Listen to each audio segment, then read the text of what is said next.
Hello everyone and welcome to this week's history video brought to you by the Clinton Public Library. Today we will be recalling some of the Clintonians' coverage of the 1979 blizzard, which followed up and was somewhat caused by the blizzard of 1978, which we have previously covered on this channel.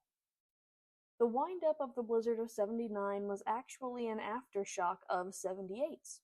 The 1978, quote, Cleveland superbomb was formed by the colliding of jet streams between the northern and southern hemispheres. And there was an impressive initial torrent, but it immediately subsided. If the blizzard of 1978 was a sideswipe, 1979 was a head-on collision. It kept adding up due to the extreme cold experienced throughout the northern U.S. as the Arctic jet stream swept over America. Drop-shock temperatures meant that ice and snow had no ability to melt, as salt and other road-clearing techniques used by city governments usually only work above zero. The days kept piling on with snow and ice, and it culminated in the 12th to 15th period with immense 30-foot snowdrifts. January 16th's paper says, "Waiting for the thaw." Residents of the farmhouse in the background, like many other people, are waiting for warmer temperatures to arrive in the Midwest. The thaw may arrive sooner than expected, as temperatures are expected to reach above freezing for the first time in nearly 2 weeks. At the top of the Clintonian is another article, however. It reads, quote, "New storm threatens snowbound plains."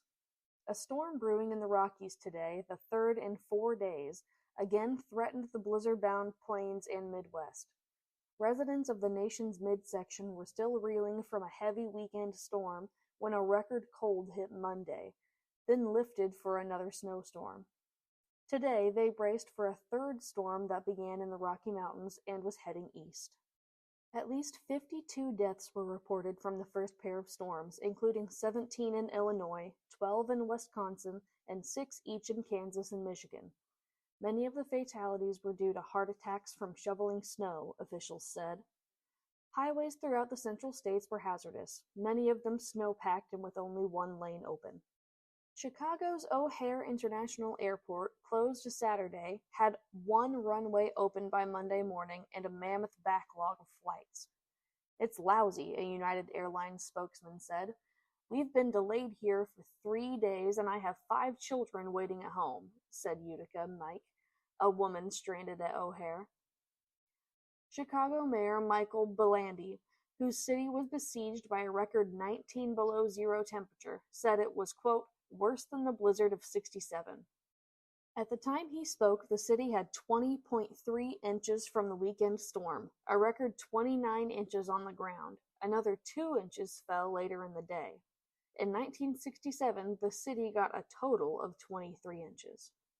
In Milwaukee, workers gave up trying to actually clear main streets. Quote, "We're just trying to push it back and make room for the new stuff," said Edward Downer, assistant to the superintendent of sanitation services in Milwaukee. The Iowa legislature convened in Des Moines for 10 minutes Monday and adjourned until today because many lawmakers were snowbound. Quote, "We had to put all our patrol cars away," said Des Moines County Sheriff Robert Glick.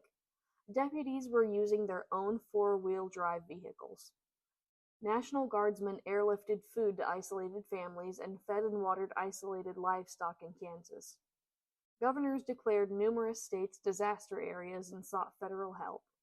One of the governors seeking aid for his state was James R. Thompson of Illinois, who escaped the storm for a Florida vacation. Agriculture and public property damage remains unknown, said Kansas Governor John Carlin, who declared all 105 counties in his state disaster areas because of snow, cold, and major power outages. Quote, "An unknown amount of utility damage occurred in creating power outages for many areas of the state."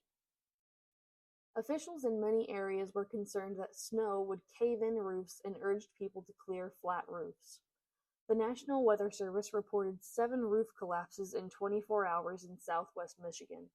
Another 2 collapses occurred north of Mount Pleasant. The cold stretched as far south as Louisiana, where freezing temperatures forced the closing of 2 schools in Caddo Parish Monday. Baton Rouge recorded a record low of 18 degrees. In the west, the situation was better. The threat of Snake River flooding Idaho near Blackfoot and Weiser diminished because of warmer temperatures, rain, and snow. "It looks pretty good," Bingham County Disaster Services spokesman Ed Burris said Monday. "We had a slight ice jam this morning, but it didn't raise the water up enough to do any damage." Thank you for turning into this week's video. We hope you enjoyed it, and please share any stories and pictures of the blizzard in the comments. We would love to see what your family members might have gotten up to during this tremendous winter freeze. See you next time!